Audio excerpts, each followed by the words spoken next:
오늘 여러분과 함께 은혜 나누고자 하는 말씀은 생명 시리즈 그 첫 번째 시간으로서 신부가 버려야 할 7가지라 하는 말씀 가지고 앞으로 적어도 7챕터 이상의 말씀이 강의가 나갈 것입니다. 그래서 오늘은 첫 시간으로서 신부가 버려야 할 7가지 중에 죄를 버리라는 말씀으로 여러분과 함께 은혜를 나눌 텐데, 준비한 말씀이 오늘은 다 증거하지 못할 것입니다. 제가 여러 가지로 분석해 본 결과 오늘의 전할 말씀은 1부와 2부로 나눠지고, 그리고 다음 주 말씀에 2부가 나가겠고, 그리고 세 번째 주에는 세상을 버리라, 이런 말씀으로 시리즈로 연결되어서 큰 주제로서는 7주제가 될 것입니다. 그러나 중간중간에 한 주제가 2번 나누어서 말씀이 나갈 수도 있습니다.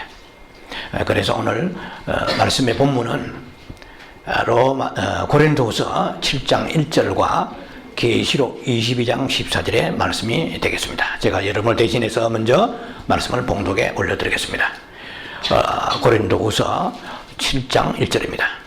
그런즉 사랑하는 자들아, 이 약속을 가진 우리는 하나님을 두려워하는 가운데서 거룩함을 온전히 이루어 육과 영의 온갖 더러운 것에서 자신을 깨끗하게 하자.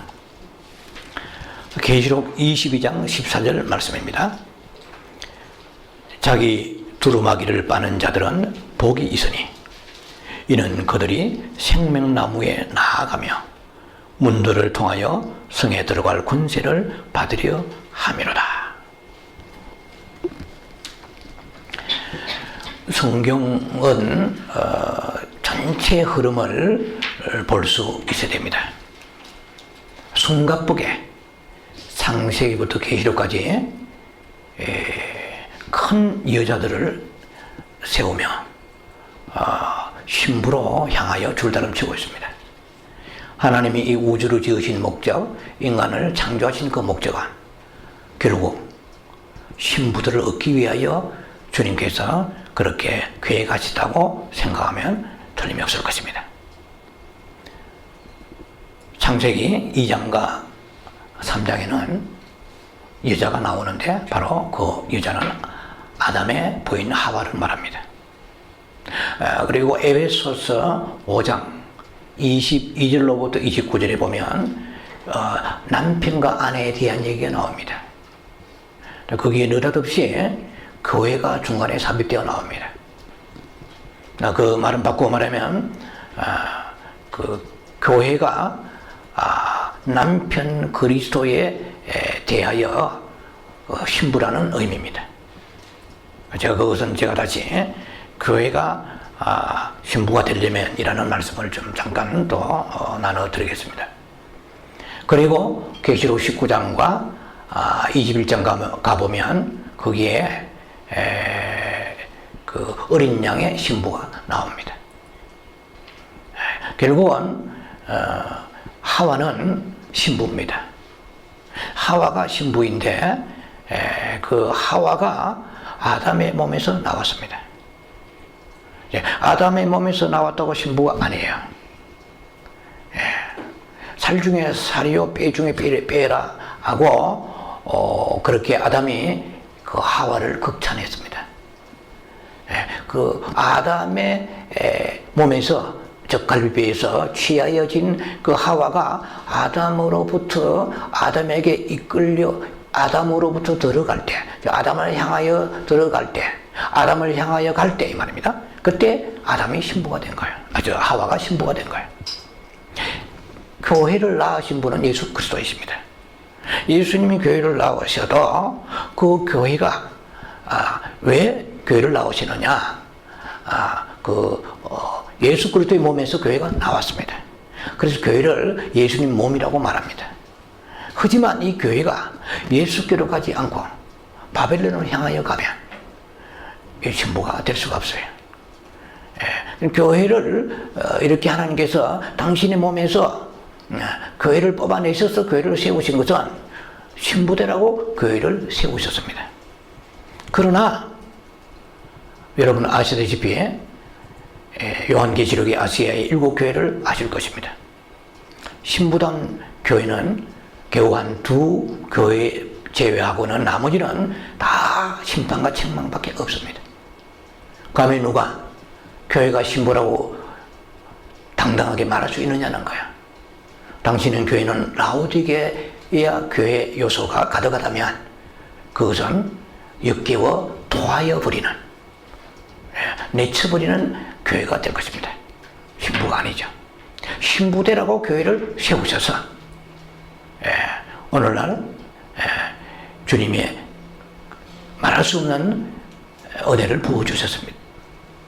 그러나 신부대를 생각하지 않고 부어주시는 그 능력과 은혜로 인하여서 자기의 바벨탑을 쌓아왔기 때문에 오늘날 교회들의 그 모습이 신랑이신 주님을 알아보지 못하고 있어요. 주님이 가까이 오시는 대로 관심이 없어요. 이름은 주여 부르지만은 마음은 세상을 향하여 외면하고 있습니다. 여러분 아시다시피 라오디게 교회가 신부의 교회입니까? 사대교회가 신부적 교회입니까? 살아다고 하는 이름이 있으나 실상은 죽은 자라고 말씀하셨습니다. 심지어 사대교회는 너희 이름이 생명책에서 지워질까 조심하라고 말씀하셨습니다. 겨우 생명책에 지우지 않은 사람이 극소수의 몇 사람밖에 없다고 성경은 계시록 3장의 4절 5절에 말씀하십니다. 나와 함께 다니는 몇 명이 있어서 흰옷을 입고 다니는 소수의 사람은 그 망가져가는 사대회의 그 넓은 길로 흐름을 따르지 아니하고 오직 신부로서의 정결한 모든 요건을 갖추면서 주님 오시기를 기다리는 그런 신부적인 믿음을 가지고 있는 몇몇 사람이 나와 함께 흰옷을 입고 다니리라. 7년 혼인잔치에 다니리라. 천년왕국대의 통치함에 다니리라. 백보자 심판을 뛰어넘어서 영원한 신천신지 그 가운데 내려오는 요한계시록 21장에 새하늘과 새 땅이 있는데 그 새하늘과 새 땅 가운데서 새 예루살렘 성이 내려오는 그곳에 들어가는 은총을 입게 되리라. 누가? 그 사대교회의 뭔가 사람들은 예수는 그렇게 믿으면 안 돼 하면서 그 더러워진 옷을 입고 세상을 사랑하여 타락하여 가는 그 와중에서 수많은 능멸과 오해와 핍박과 여러 가지 따돌림을 당하면서 왕따를 당하면서 오직 그 옷을 더럽히지 않은 몇 명의 사람들은 예수 그리스도와 함께 흰옷을 입고 다닐 뿐만 아니라 생명책에서 이름이 결코 지워지지 아니하라고 말씀하십니다. 성경에서 생명책에 대한 얘기는 최소한 9번 이상 나옵니다. 구약에서 2번 나옵니다. 출애굽기 32장 32절에 모세가 이스라엘 백성을 위해 기도할 때 생명책에서 이름이 지워질지라도 이 백성을 불쌍히 여겨주시고 버리지 마옵소서 할 때 그때 모세는 생명책을 본 사람입니다. 놀랍죠. 그리고 시편 68편 18절에 가서 그때의 악한 자들을 생명책에서 지워달라고 하는 것이 나옵니다. 구약에서 크게 2번 나오고요. 신약에서 적어도 7번 이상 나옵니다. 계시록이 한 5번 나오고 그리고 빌립보서의 4장에 한 3절쯤 가서 생명책의 말씀이 나옵니다. 또 누가복음 10장 27쯤 가서 하늘의 생명책에 직접 생명책이라는 거기에 의의는 없지만 하늘에 기록된다. 생명책. 그런데 이 생명책은 예수를 구주로 믿는 사람은 일단 생명책에 등재됩니다. 그러나 이것이 지워진다는 거야. 좀 신비로운 얘기 같지만 제가 잠깐만 이 생명책에 대해서 개인적인 체험을 언급을 하고자 합니다. 제가 30년 전에 예수 그리스도를 주로 구주로 영접할 때 강력한 은사와 빛이 임하였습니다. 그때 주기도문도 사도신경도 모르는 상황에 있을 때 하나님께서 저에게 제가 뭐라고 저에게 생명책이라면서 완전히 비몽사몽간에 보여주시는데, 그때는 영이 빠져나간 상태죠. 내 의식이 없는 상태인데 이것이 생명책이라 하면서 제가 성령을 처음 받을 때입니다. 그 새벽에 어느 기도원에 눈이 내리는 겨울날이었습니다. 1984년인데요. 강하게 역사하실 때 생명책을 보여주시면서 생명책이라는 것 자체도 처음 듣는 거예요. 뭐 주기도문도 모르는 사람이 뭐 생명책을 안다는 건 말도 안 되잖아요. 그런데 생명책을 보여주시면서 거대한 책을 막 아주 마의 음속의 속도로 뭔가 넘기는 손이 있더라고요. 넘기면서 거기에 보라, 여기에 이름이 보이는 것들이 있느냐, 이 희미한 것들이 있느냐 하면서 막 지워져 있는 이름을 보여주시는데, 그 영의 세계지만 보려고 해도 보이지 않는 거예요. 만약에 그때 제가 그 이름에 기록된 것을 보았다면 저는 이 자리에 있지 않습니다. 세계적 교주가 되었을 것입니다. 왜냐하면 전 세계 달리면서 집회합니다. 내한테 오라, 생명책이 있는지 없는지 이름을 다 말해주는 사람이 될 거예요. 그러면 교주가 되겠죠. 그런데 그 지워진 이름이 보이지 않더라고요. 그런데 수없는 마치 대형 지우개로 지우듯이 생명책 이름이 뭉개져 버린 거예요. 그리고 세월이 지났습니다. 목회를 하고 신학교를 졸업하고 목회를 하고, 그리고 미국에서 한국에서 미국으로 그 많은 세월 속에서 생명책에 대한 감각이 없었습니다. 그리고 한 10년 전인가요? 생명책에 대한 관심을 가지게 하시고 성경에 보니까 생명책의 이름이 지워졌다는 것을 목사지만 그때야 알았습니다. 계시록 3장 5절에 사대교회에 생명책 이름이 지워진다고 알고 무릎을 칠 수밖에 없었습니다. 그때는 30년 전에는 말씀이 없었죠. 생명책이 뭔지도 몰랐고 지워지는지 아니면 기록되는지도 몰랐는데 그때 잠깐 환상을 보여주시고 많은 세월이 지나고 주님께서 미국까지 이렇게 불러주셔서 연단 속에서, 그리고 어느 날 하나님께서 계시록 3장의 사대교회를 보여주신 것입니다. 한 번 구원은 영군이라는 이 말에 얼마나 많은 사람이 속아서 오늘 주님이 오실 날을 준비하지 못하고 얼마나 많은 사람이 나태하게 마치 거짓 술사와 같이 자기는 휴고될 거고 자기는 신부라고 생각하고 영원히 구원받을 거죠 믿는 사람들이 얼마나 많겠는가 이 말이에요. 그래서 교회가 교회라고 다 같은 교회는 아니라는 거죠. 왜냐하면 사도교회가 있고 라오디게 교회가 있잖아요. 라오디게 교회는 이 시대의 모든 교회들의 그 속성 중에 하나라고 볼 수 있습니다. 모든 것을 다 가지고 부유합니다. 여러분 알다시피 그러나 주님이 요한을 통해 보여주신 것은 교회가 공고하고 권고하고 가련하고 헐벗고, 그래서 믿음의 언약을 사서 눈에 발라라 뭐 이런 말씀이 계시록 3장에 잘 나와 있습니다. 그래서 내가 뜨겁든지 차든지 하라. 세상에 한 발 교회 한 발 흔히 많이 쓰는 얘기죠. 뜨겁든지 차든지 하라. 정말 하나님의 세상이냐? 마태복음 6장 24절 말씀처럼 세상과 하나님을 겸하여 섬길 수 없는데 너희는 무슨 재주로, 무슨 배짱으로, 무슨 믿음으로 양손에 금을 쥐면서 하나를 내려놓지 못하고 있느냐? 어느 것이 갱하여지면 중하여지는데 중하면 갱하여지는 거예요. 갱하면 중하여지는 거예요. 어느 하나가. 그래 우리는 다 중한 거예요. 천국도 중하고 세상도 중한 거예요. 그런 사람은 라오디게 교회입니다. 역겨워 토해낸다고 말씀하십니다. 진리를 알면서 이것이 믿음의 이 길이 믿음의 길이고 하나님이 원하시는 길인 줄 알면서 하나님과 타협을 하는 것입니다. 세상과 타협을 하고 하나님 앞에 거래하는 것입니다. 이것이 라오디게아의 교회의 실상입니다. 이 교회가 신부입니까? 토하여 내버린다는데 어떻게 신랑이 신부를 토하여 내겠습니까? 교회가 신부라고요?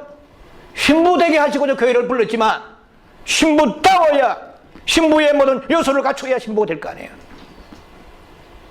버가모 교회, 두아디라 교회, 에베소 교회, 이런 교회들은 첫사랑도 식어버리고 우상도 섬기고 다 하나님께서 심판과 책망밖에 받지 못하는 다섯 교회들이 신부라고 말할 수 있느냐 하는 것입니다. 주님이 교회를 신부로 부르실 때는 에베소서 5장 27절에 이렇게 말씀하십니다. 자기 앞에 영광스러운 교회로 세우사 티나 주름 잡힌 것이나 이런 것들이 없이 거룩하고 흠이 없게 하려 하심이라. 교회 생활하는 우리가 얼마나 많은 세상의 티가, 옥의 티가 들어와 있습니까? 주름 잡히고 이지러지고 흠이 나고 거룩하기는 그냥 세속화되어 있고 성경 찬송 끼고 다니는 그 외에는 달라진 게 뭐 있나고 세상 사람들이 교회를 걱정하고 있는 시대 아닙니까? 빛과 소금의 역할은 그냥 성경대로 밟히고 있습니다. 자, 그래서 우리가 교회라는 것은 하나님께 신부되라고 불러주셨습니다. 그러나 과연 신부되는 교회에는 모든 그 신부되는 교회라고 다 올라갈 수 있느냐? 저는 그렇게 생각지 않습니다. 이것은 하나의 유기체적이고 단체적으로 올라가는 것이 아니라 그 교회 구성은 한 사람 한 사람이 어떻게 신부의 영성을 가지고 있고 신부다운 모습을 가지고 있느냐에 따라서 버림받기도 하고 혹은 데려감을 당하기도 할 수 있다고 봅니다. 왜냐하면 빌립보서를 보면은 빌립보서는 사도 바울이 굉장히 칭찬하고 아끼는 교회입니다. 바울이 2차 전도 여행할 때 고린도, 데살로니가 이런 교회에 사역할 때에 그 힘들어하는 사도 바울을 위하여서 아낌없이 헌금을 했어요. 그래서 바울은 빌립보서 1장 3절 같은 데 보면은 내가 너희를 생각할 때마다 감사하고 너무나 기쁘노라. 빌립보서는 기쁨의 서신입니다. 최소한 17번 이상 18번 정도 기뻐하라는 기쁨의 서신입니다. 얼마나 그 교회를 사도 바울이 가슴에 품고 너희가 내 안에 있습니다. 내 마음 안에 있습니다. 그러한 교회인데도 불구하고 그 빌립보 교인들 중에서 빌립보서 3장 18절에 가보면 너희 중에 그리스도 예수의 십자가의 원수를 행하는 자가 있노라. 내가 지금도 너희에게 눈물을 흘리면서 말하노니 오늘 우리의 지금 정말 논과 아니면 신부 영성하는 우리들이 자주 사용하는 성경의 단어 중에 깨어있으라는 거야. 내가 새벽에 일는지 밤중에 일는지 저물 때 일는지 알지 못하지만은 내가 오면은 너희가 내게 자는 것을 보이지 않도록 하라. 늘 깨어서 신부단장 2000년 전부터 사도 바울을 만났던 데살로니가 전후시에 기록된 대로 바울을 만났던 수많은 성도는 복을 받아서 지금 낙원에 있을 것입니다. 예수님이 공중에 빨리 강림하시고 그래서 우리가 낙원에서 혼인잔치하기를 기다리고 있는 모든 사람들이 낙원에 있다는 것입니다. 그 낙원에 있다고 해서 다 혼인잔치 오는 게 아니라는 것이에요. 부끄러운 구원받은 사람들이 하나님을 한 번도 사랑하지 않은 사람들이 어떻게 혼인잔치에 가서 무슨 낯으로, 혼인잔치는 빛의 잔치입니다. 그리스도 예수는 빛입니다. 영광의 빛입니다. 새 예루살렘 성도 마찬가지입니다. 내 안에 죄악의 어둠이 가득하고 미움의 어둠이 가득하고 우상 숭배의 어둠이 가득하고 내 안에 미움의 어둠이 가득한 이런 사람들이 빛의 나라로 들어가지 못합니다. 어둠은 물러가 버려요. 자동적으로. 오늘 여러분들 마음속에 뭔가 하나님이 기뻐하지 아니하시는 어둠이 있느냐는 거예요. 이기적 어둠이 있느냐는 거예요. 입술은 예수님 하지만은 내 것을 먼저 챙기느냐는 거예요. 정말 여러분의 생명도 아깝지 아니하고 마음을 다하여 성품을 다하여 주를 사랑하느냐는 거예요. 신부는 한 번에 완성되지 않습니다. 신부는 오랜 시간을 두고 되어져 가는 거예요. 지금까지 구약에서부터 지금까지 수많은 사람들이 순교를 했습니다. 오늘 이 시간도 순교하고 있습니다. 주기철 목사님 손영환 목사님 같은 분들에서부터 우리가 알지 못하는 수많은 사람들이 1년에 30만 명 이상이 순교하고 있다고 합니다. 지금 순교하는 사람하고 대환란에 죽는 목 잘린 사람하고는 차원이 다릅니다. 휴거대에 뒤에 목 잘린 사람은 신부가 아닙니다. 신부는 주님이 오실 공중에 강림하실 때 그때 주님을 위하여 산 순교와 같은 믿음을 가지고 핍박과 손해와 많은 고통과 어려움이 있다 할지라도 거기에 연연하지 아니하고 주님을 기다리고 사모하는 사람들. 그러다가 어떤 환경에 의하여 하나님께서 그들을 순교의 제물로 받으시면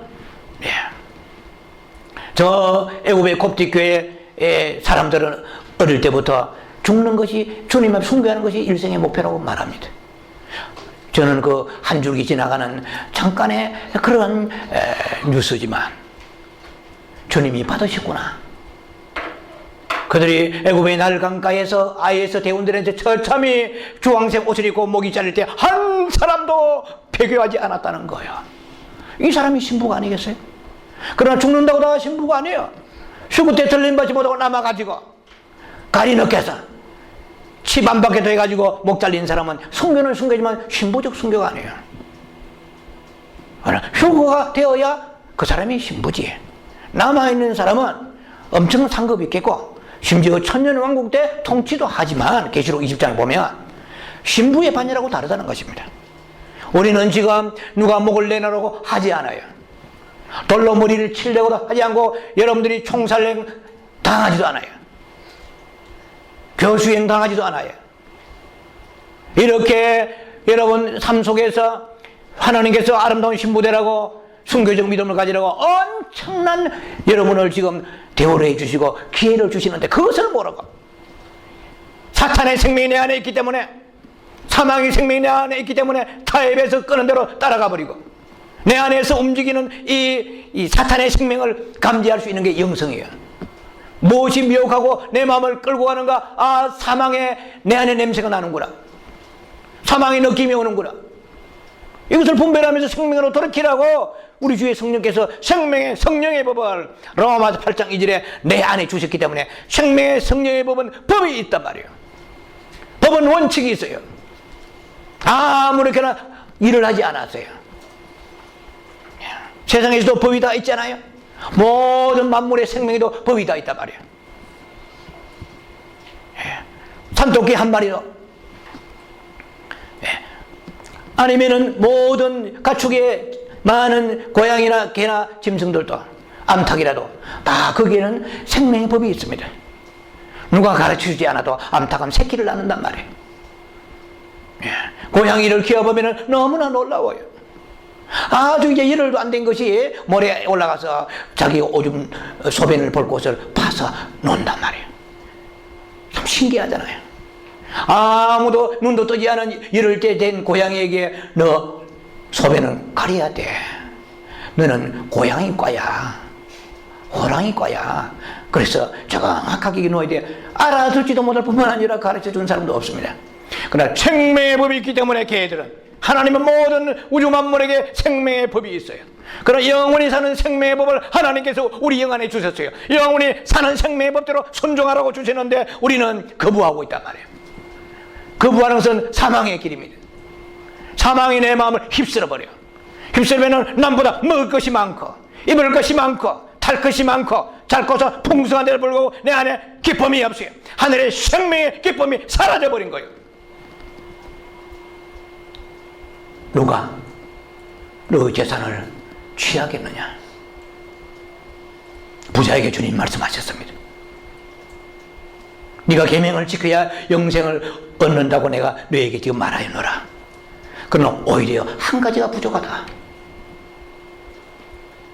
아니 다 지켰으면 됐지 뭐가 부족합니까? 이것은 아마 엑스트라겠죠. 이렇게 생각했을지 몰라요. 가장 큰 것이죠. 네. 너희 모든 것을 가난한 자에게 나누어주라. 잘 아시는 말씀이죠? 근심하여 떠나니라. 오늘 우리가 주님 오실 날을 기다리는 사람들입니다. 그런데 주님 외에 어떤 것이 내 마음을 빼앗아서 근심하면 되겠습니까? 모든 걸 십자가에 처리하고 올려드리지 않으면 안 되는 시점에 우리가 와 있습니다. 자, 그래서 우리가 신부가 된다는 것은 바로 주님이 이 우주를 창조하신 목적의 어둠의 목적입니다. 신부얻기 위해서 교회를 만들어 주신 거 아니에요? 그래서 그 교회의 몸된 교회 지체라고 우리를 불러주셔서 성령을 주신 거야. 그래서 모든 만물이 다 이렇게 생명을 움직이듯이 특별히 우리는 영원한 생명을 내 영에 받았기 때문에 영원한 생명이 내 안에 그 달란트로 자라지 아니한 사람은 주님 오실 때에 생명을 찾으러 오시는 거예요. 교회의 교인을 찾으러 오신 게 아니에요. 목사를 찾으러 오신 게 아니에요. 내 안에 아들이 있느냐? 그 아들의 영을 받은 자는 생명을 자라게 해야 되는데, 생명을 자라려고 그러면 십자가 통과해야 자라고요, 사랑해야 자라고요, 내 안에 모든 것이 잿더미가 되어서 헌신하는 주님의 그 제물이 되는 그런 믿음이 있어야 되는 거예요. 우리는 생명을 주님께서 우리에게 주셨습니다. 그래서 우리를 생명의 영이라고 그래요. 우리 영은 생명을 자라게 하기 위하여 주님께서 이제 주님 오실 날 오늘 15번의 메시지를 영의 성경 시리즈로 여러분과 함께 나누었습니다. 긴 장거리 여행이 이었습니다. 이제는 그거 끝나면은 어떻게 할까? 그래서 주님께서 몇 주 전부터 마음에 감동을 주셔가지고 이제 7가지 신부가 버려야 될 것을 말씀하시는 거예요. 그래서 신부가 버려야 될 7가지 첫 번째, 죄를 버리라. 근데 오늘 죄에 들어갈 수가 없어요. 왜 그러냐? 신부에 대한 정의도 모르는 사람한테 죄만 잔뜩 얘기하면 뭐 하겠어요? 신부가 무엇이냐는 거예요. 교회가 신부인데 모든 교회가 다 신부더냐는 거예요. 저 빌립보 교회는 그렇게 사도 바울이 기쁨에 그런 찬미하는 교회인들 불구하고 십자가의 원수로 행한 자가 있다고 말씀을 하십니다. 너 배가 신이라고 말씀하세요. 자기 영광 구하는 자들을 말씀했습니다. 예수 이름을 팔아가면서 자기의 개인의 이득을 채우고 자기의 육신의 욕망을 채우는 자들이 빌립보 교회 안에도 소수였겠지만 있었다는 것입니다. 그래서 우리가 교회라고 해서 다 적당하게 어머니가 열심히 하니까, 아버지가 아니면 가족이 열심히 하니까 덩달아 되지를 않습니다. 한 사람 한 사람 개인이 신부가 되는 거예요. 단체로 되는 게 아니에요. 그런 것을 여러분들이 염두에 두시면서 말씀을 드려야 될 것입니다. 신부는 일단은 이미지가 아름답지 않아요. 그래서 여러분들이 신부 되어 본 사람은 그날을 상기해 보세요. 신부는 설레임이 있는 거예요. 공포에 사로잡힌 것은 신부가 아니에요. 뭐 신랑이 호랑이입니까? 왜 공포에 사로잡힐 것 같아요? 그건 말이 안 되잖아요. 그래서 우리가 여러분 생각하셔야 돼요. 요한일서 4장 18절 말씀, 이 시리즈로 한 6시리즈로 제가 말씀을 드렸습니다. 하나님을 사랑하는 자, 사랑하는 자에게는요, 그 두려움이, 온전한 사랑이 두려움을 내어 쫓는다고 말씀하세요. 그런데 두려움은 형벌이다. 이것은 2가지 의미입니다. 제가 이미 작년, 재작년에 말씀드렸죠. 2가지인데, 하나는 삶 속에 끝없는 환란이 올 것이라는 이 땅에서의 형벌을 의미하고, 또 하나는 주님 오실 때 심판받는다는 거예요.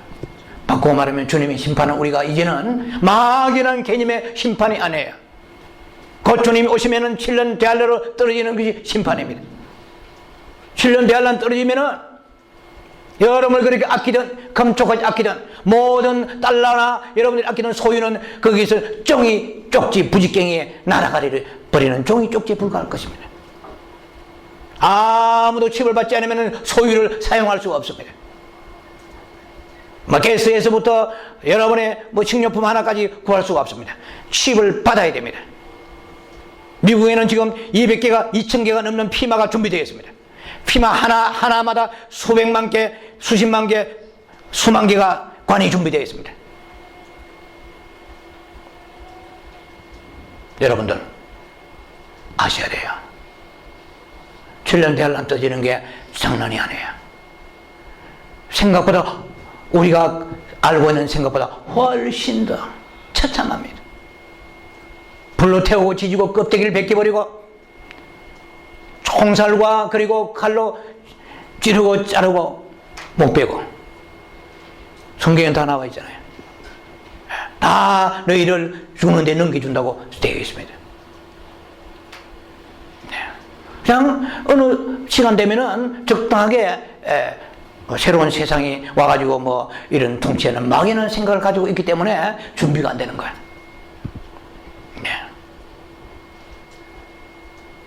여러분들이 가장 지금 준비될 것이 뭡니까? 신부의 영성을 가져야 되는 거예요. 그러면 신부라는 것은 정말 신랑 대신 예수님이 똑같이 성령을 받았는데 내 안에 그 기다림이 와야 되는 건데, 기다림은 주님이 주시는 게 아니에요. 주님이 주시는 게 아닙니다. 내가 기다려야 돼요. 그리고 왜 안 기다려집니까? 이것은 간단히 말하면 내가 세상을 사랑하기 때문에 그런 거야. 세상이 나의 신랑이기 때문에 그런 거야. 그래서 내면 기도를 하면서 주님을 바라보면 나도 모르게 점점 세상 것이 옅어져 가면서 하나님의 것이 선명하게 다가오는 거예요. 부옇게 보이지 않던 윤곽이 서서히 나도 모르게 영적인 감각이 내한테 오게 되니까 나도 모르게 앉으면 깊은 기도가 들어가는 거예요. 주님을 만나면서 가슴을 쥐어짜면서 오해를 토하면서 뒹구려질 수밖에 없는 것이 오는 거예요. 너무나 나는 더럽나이다. 당신이 나를 위해서 교회를 만들어주시고 나를 불러주시는데 신부대로 하시는데 불구하고 내 안에는 먹창같이 더러움이 가득하나이다.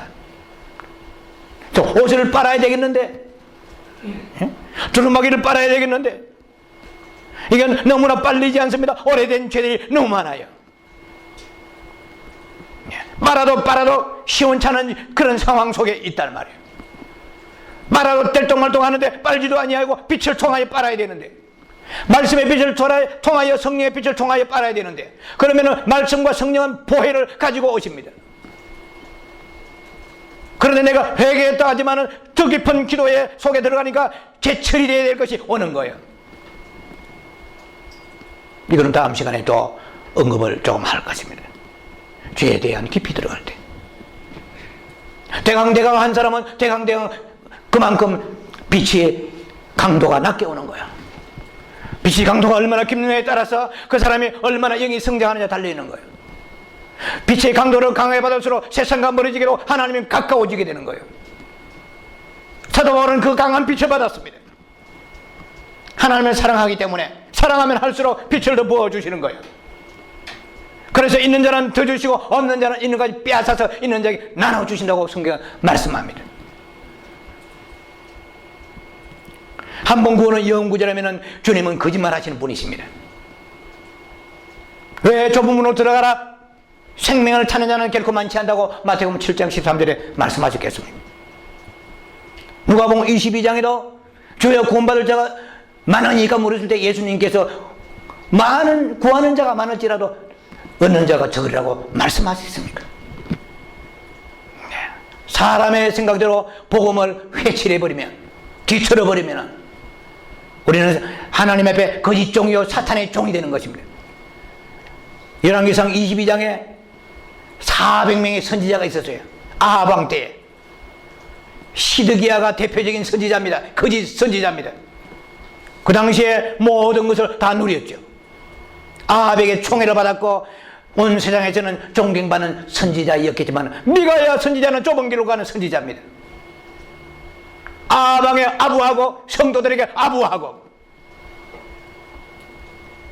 세상에 있는 것으로 인하여서 성도를 덮어씌워서 축복이라고 얘기하는 그것은 시드기야 선지자, 거짓 선지자입니다. 그 거짓 선지자에게 하나님께서 너무 마음이 안타까워서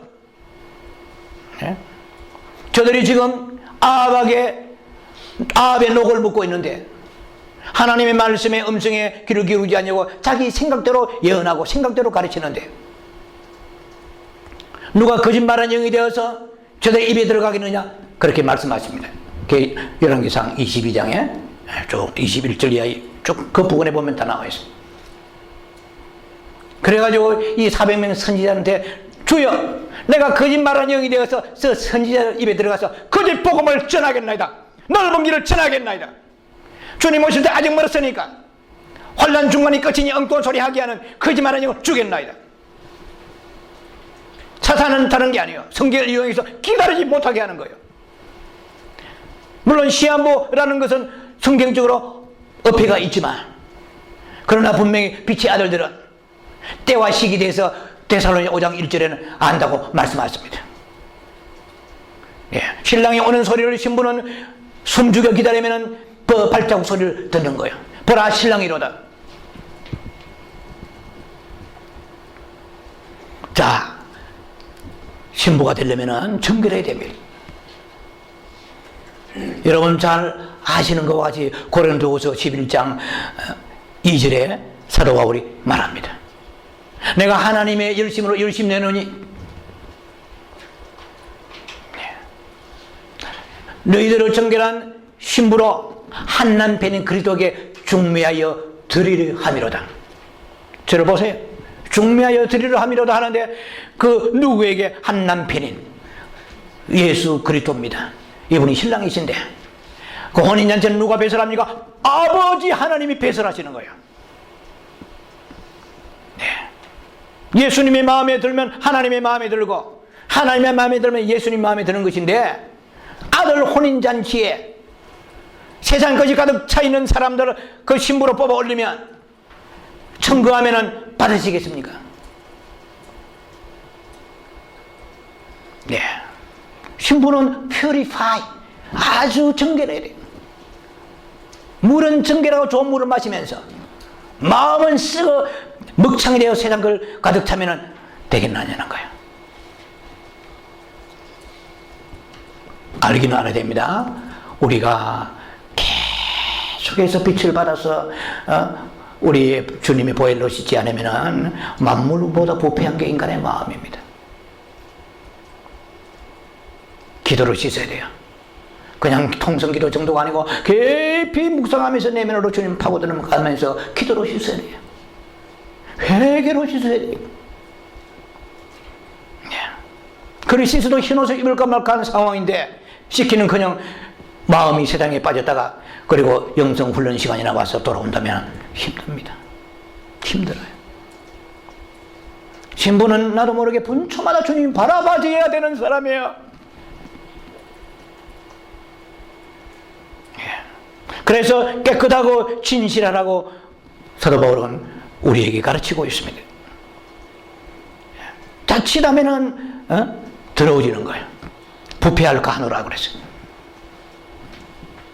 자, 신부는 무엇보다도 지금 여러분들을 들으면서 내가 신부냐 보시란 말이에요. 지금 내가 신부로서의 요건이 충족되느냐는 것입니다. 그 다음에 신부는 기다림이 있어야 돼요. 베드로서 3장 11절 12절은 자주 거론하는 신부의 그 기다림의 키포인트입니다. 키워드가 되는 말씀입니다. 너희가 어떠한 사람이 되어야 마땅하느냐 말씀하시면서 거룩한 행실과 경건함과 주의 날이 임하기를 바라고 간절히 사모하라. 신부는 사모함이 와야 됩니다. 만약에 여러분들이 사모함이 안 온다면 신부 아니에요. 사모함이 안 돼. 그리워져야 돼요.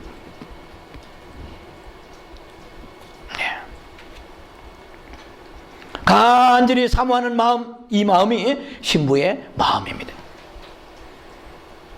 알다시피 히브리서 9장 28절에는 이제 죄에 대하여 주님이 오시는 것이 아니라 두 번째 나타나시리라. 어떻게 해요? 자기를 바라는 자들이에요. 지금은 돈을 바라고 세상에서 뭐 사업이 잘 되고 바랄 때가 아닙니다. 신부는 일용할 양식을 구해야 됩니다. 일용할 양식 외에 많아서 뭐 하려고? 많으면 물질에서 마음이 있기 때문에 그 많은 것을 하나님께 드리면 마음이 주님께 가지만, 많은 것을 가지고 거기에 마음이 내가 든든하면 그것은 우상입니다. 계시록 22장 15절에 새 예루살렘 성에 들어가지 못하는 즉 7년 혼인잔치에 간 사람이라만이 새 예루살렘 성에 들어가는 거예요. 친구에게 수많은 기라성 같은 사람, 믿음의 사람 다니엘에서 아브라함, 이삭, 야곱, 요셉, 모세, 엘리야, 수많은 다윗에서부터 많은 사람들이 지금 우편강도와 함께 부끄러운 구원받은 자들과 함께 임시로 낙원에 가 있지만은 다 7년 혼인잔치에 참여하는 게 아니라는 것입니다. 그래서 어떻게 구원만 다 해가지고 구원만 받으면 된다 가르치면 되는 게 아니에요. 가장 중추적인 복음의 요소를 교회가 잃어버린 거예요. 신부에 대한 키포인트를 사탄에게 빼앗겨 버린 것입니다. 다 세상 걸 취하다가 어떻든 간에 낙원에만 가면 된다고 생각할 때 우편강도적인 믿음을 심어준 거예요. 그러니까 우리는 성품 변화되지 아니하고 세상의 발표도 한참 발표해서 소금의 역할을 하지 못하고 빛은 그냥 어둠의 역할밖에 세상을 더 어둡게 하는 것이 크리스찬이라면 어떻게 되겠냐는 거예요. 어둡지 않아요? 수많은 사람들이 지금 동성애 앞장서고 있는 크리스찬들이 얼마나 많습니까? 물론 정말 보수적 믿음을 가지고 생명을 두려워하지 아니하고 믿음 지킨 사람이 왜 없겠습니까? 많은 사람들이. 어제도 어떤 변호사의 칼럼 보니까 이 사람도 크리스찬인데 나도 크리스찬이라고 신문 썼더만. 그러면서 이제는 동성애가 합법화되어 가는데 나도 옛날에는 동성애가 안 좋다고 생각했지만 가만 생각해보니까 이제는 일리가 있다, 이렇게 한 사람씩 넓은 길로 무너져 가는 것을 보고 있는 거야. 굳건하게, 남자답게 굳건하라, 담대라, 한 번 잡은 것을 너희가 흔들지 말라고 히브리서도 말씀하십니다. 그 사탄은 계속 많은 사람을 넓은 길로 인도하는 거예요. 가만히 생각해 보니까 꼭 여자와 남자 결혼해야 되겠나? 예. 그 사람은 그래 조금 솔직한 것 같아요. 결혼까지는 뭐하지만 사랑할 수 있지 않겠나까지 했더라고. 지금은요, 신문에도 동성애 관에 글을 쓰는 사람들은요, 동성애자들한테 돌 맞을까 싶어서 의식하고 쓰는 것입니다. 전부 사건들이 가득합니다. 예. 생명을 건다는 것은요, 생각만 하고 채운 게 아니에요. 마지막 때 양과 염소를 가르는데 우리는 양과 염소를 가르기 전에 그럼 7년 대하는데 주님이 지상 재림할 때 양과 염소 가르는 거예요. 지금은 신부를 데려오시는 거예요. 양이 염소 정도가 아니고. 예. 그래서 이제는 허즈번드, 와이프라는 용어도 없어져요. 연방 대법원에, 연방 이게 이런 법원에도 올라가고 있어요. 이제 남편이라는 단어가 없어지고 있습니다. 없어질 거라고 앞으로. 스파우스래요. 스파우스. 예? 그리고 메리드 커플 이렇게 나와요. 예, 여러분 뭐 조사할 때 남편이 있습니까? 아내 있습니까? 이게 거기 없어진단 말이에요. 예, 이거는 망하려면 무슨 짓 못합니까? 이렇게 교회가 거룩한 신부되는 정체성을 잃어버렸기 때문에 이게 수많은 크리스찬도 망가져서 옳은지 그런지 모르고 이제는 세상에 동성애 대세니까 다 그쪽으로 흘러가는 이런 시대였습니다. 누가 7,000명, 바알의 7,000명, 엘리야와 엘리야가 갈멜산에서 싸운 것과 같은 그런 시대가 왔습니다. 고독한 엘리야 가운데 그러나 바알에 무릎 꿇지 않은 7,000명은 있습니다. 이런 사람들이 신부의 영성을 가지고 있는 사람들이에요.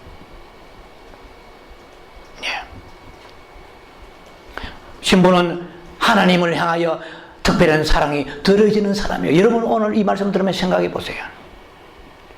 예, 비단 고린도서 9장 7절에 하나님 앞에 헌금 내는 것도 신부의 모습이 여러분이 있는지 없는지 보시란 말이에요. 지금은 모든 신부에게 말씀이 신부의 말씀의 반열에 올려서 점검하는 시간이 왔습니다. 나는 과연 라합의 영을 받았느냐, 에스더의 영을 받았느냐, 막달라 마리아의 영을 받았느냐, 아니면 루스의 영을 받았느냐, 오르바의 영을 받았느냐, 넓은 길에 오르바의 영을 받았느냐, 루스의 영을 받았느냐 말이에요. 결정되는 거예요. 여러분이 지금 마음에 결정하는 것이 여러분이 신부의 길로 가든지 아니면 7년 대할라는 길을 가든지 결정되는 것입니다.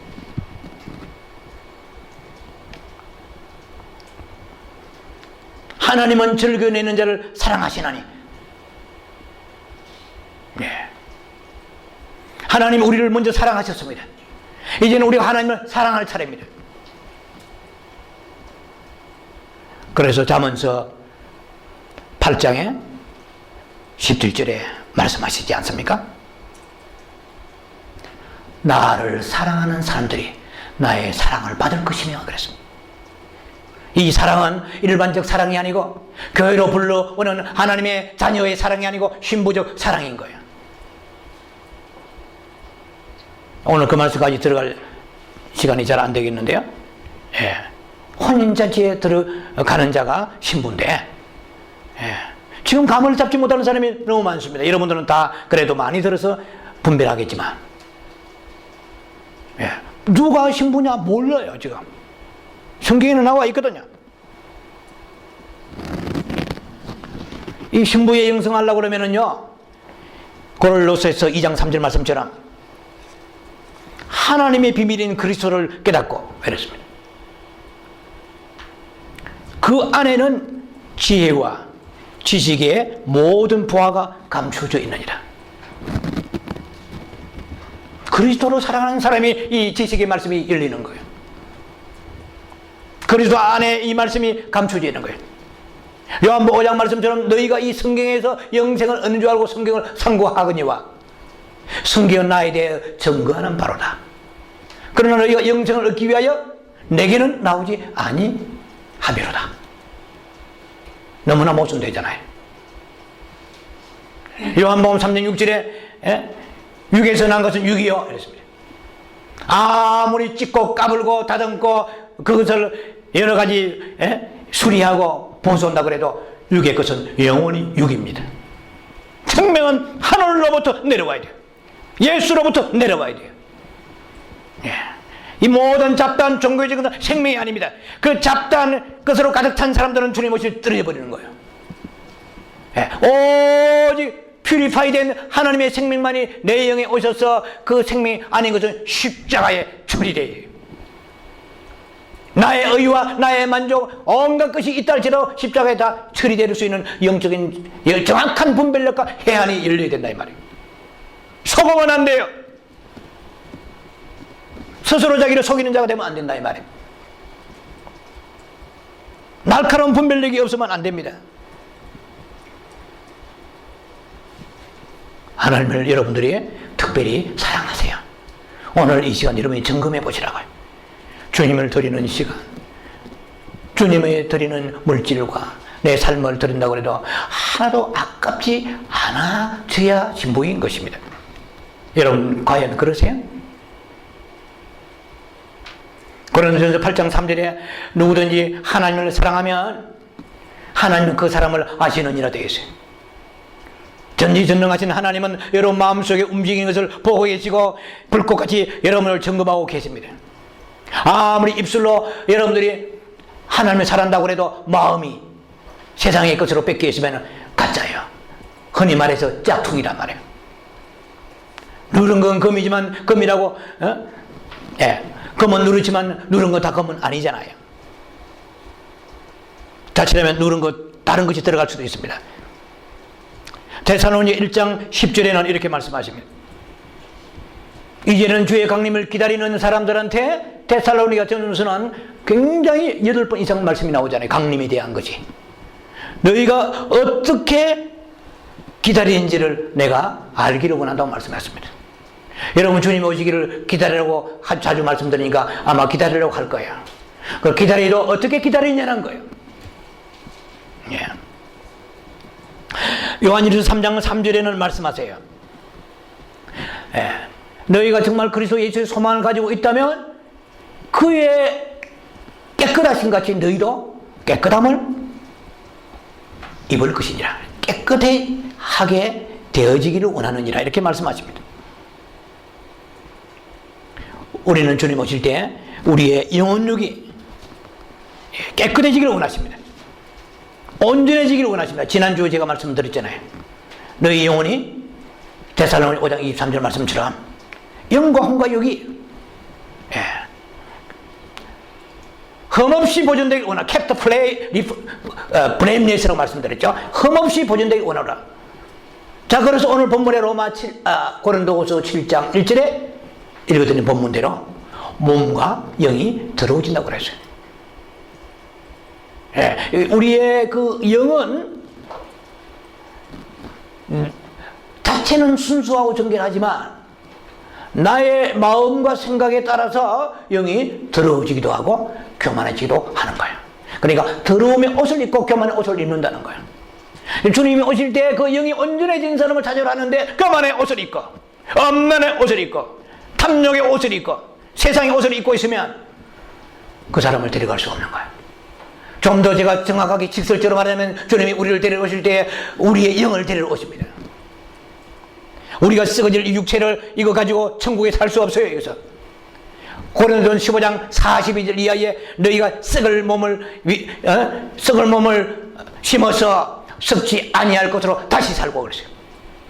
이 몸을 주신 것은 육체를 만족하며 살기 위하여 주신 것이 아닙니다.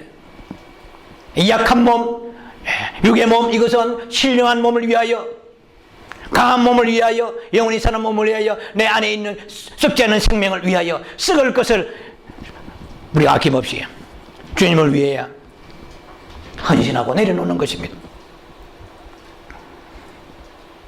영혼을 보존해야 됩니다. 깨끗하게 보존해야 돼요. 그래서 자기 자신을 봐야 되는데 어떻게 보느냐? 내 속에 생명의 느낌이 흘러나오느냐? 이거 여러분 구체적으로 말씀드렸잖아요. 예. 내 마음이 먹을 것도 있고 별일 없는데도 어두워지느냐는 거예요. 예. 그런데 환난이 와도 전혀 요동하지 않느냐? 이 사람은 신부의 영성으로 자라가고 있는 거예요. 생명이 내 안에 느낌으로 주님께서 로마서 8장 6절 말씀 누누이 말씀드렸습니다. 너희가 육의 생각을 하고 있느냐? 사망이라고 말씀하셨습니다. 로마서 8장 13절에 육신으로 살면 어떻게 해요? 반드시 죽을 것이라 돼. 7년 대할랑 간다는 거야. 받아놓은 당상이야. 너희가 육신으로 살면 이 말입니다. 그 육신으로 사는지 뭘 알 수 있느냐면 내 안에 이 사망이 자꾸 나를 엄습한 겁니다. 참만욕이 없어요. 불평불만이 많아요. 생기가 없어요. 어두워져요. 왜 신부가 어두워 고독해? 왜 우울해? 왜 우울증이 걸려? 신랑이 니를 우울하게 만들대? 자다가 불뚝 깨야 될 거 아니에요. 신랑 오신다면 보라 신랑이로 하면 세마포 준비하고 켜켜놓고 신랑 오시길 준비하는 사람은 자세가 다르지 않아요. 그러니까 내 안에 고린도서 2장의 14절로부터 지난번에도 말씀드렸잖아요. 생명이냐 사망이냐. 내 안에 자꾸 사망의 냄새가 흘러나오느냐 말이에요. 아니면 내 안에 생명의 향기가 나오느냐는 거예요. 그런 그 말씀은 느낌하고 연결되어서 여러분들이 잘 소화하시면 될 거예요. 자기를 점검해야 돼. 신부는 나는 왜 이렇게 공허하지? 왜 우울하지? 왜 세상 것이 땡기지? 신부는 세상 것이 점점 멀어져 가야 됩니다. 항구를 떠나는 배와 같이 멀어져야 됩니다. 나의 목표는 항구가 아니고 나의 목표는 항해입니다.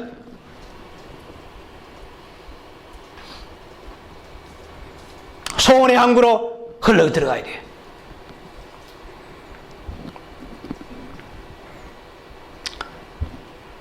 자, 신부는 이 세상에 썩어질 것을 피하여서 신의 성품에 참여해야 됩니다. 여러분의 생명이 이제 그러면 성장된 사람은 이 혼인잔치에 들어가게 되는데 다음 시간에는 혼인잔치에 들어가는 자에 대한 말씀을 나눕니다. 교회가 혼인잔치에 잔치를 위하여 예비 혼인잔치의 그런 장소입니다. 여기에서 뽑아내는 거예요. 백성 중에서 신부를 뽑아내는 거예요. 악한 자나 선한 자나 다 교회에 모여 있습니다. 상한 자나 전한 자나 다 모여 있습니다. 그런데 그 중에 과연 예복을 입는가? 주여 나는 예복을 입었습니까? 오늘 말씀 나눈 대로 주여 나는 정결한 예복을 입었습니까? 진실한 예복을 입었습니까? 하나님을 생각하면 내 마음이 두근거립니까? 기다려집니까? 소망이 있습니까? 세상이 멀어집니까? 끝없이 그 신랑 되신 주님을 만족시키려는 마음이 내 중심에 있습니까? 마음이 우울하고 답답하다고도 신랑 생각하면 내 마음에 생기가 솟아오릅니까? 복된 소망이, 참된 소망이 내 안에 일어나는 것인가요? 안 그러면 가짜입니다. 자신을 점검해 보세요. 계시록 19장 7절에도 어린 양에 위하여서 이제는 혼인잔치의 기약이 가까웠노라. 그 신부된 아내가 스스로 준비하되 되어 있습니다. 누가복음 21장 24절에도 34절의 말씀 나와 있죠. 어떻게 되어 있습니까? 스스로 조심하라. 스스로 자기가 신부로서 자기가 자기의 단장을 준비한다고 성경의 말씀이 나와 있습니다. 이제는 마지막 우리의 그 시간을 앞두고 자신을 점검할 때입니다. 나는 아직도 세상이 너무 좋아지는가? 가져야 되고 먹어야 되고 가야 되는가? 프랑스 세느강의 강변이 미라보타르가 아무리 좋다고 그래도 요세미티고 그랜드 캐니언이고 옐로우스톤이고 그런데 안 갔다고 상급이 아니라 주님 사랑 하니까 관심이 없어요. 상급이 안 그러면 율법되는 거예요? 이해가 되십니까? 주님은 사랑하지 않으면서 취미가 여행의 취미가 없어요. 그게 아니에요. 지금 주님은 사랑하기 때문에 좋아졌던 것이 멀어지고 관심이 없어지는 거예요.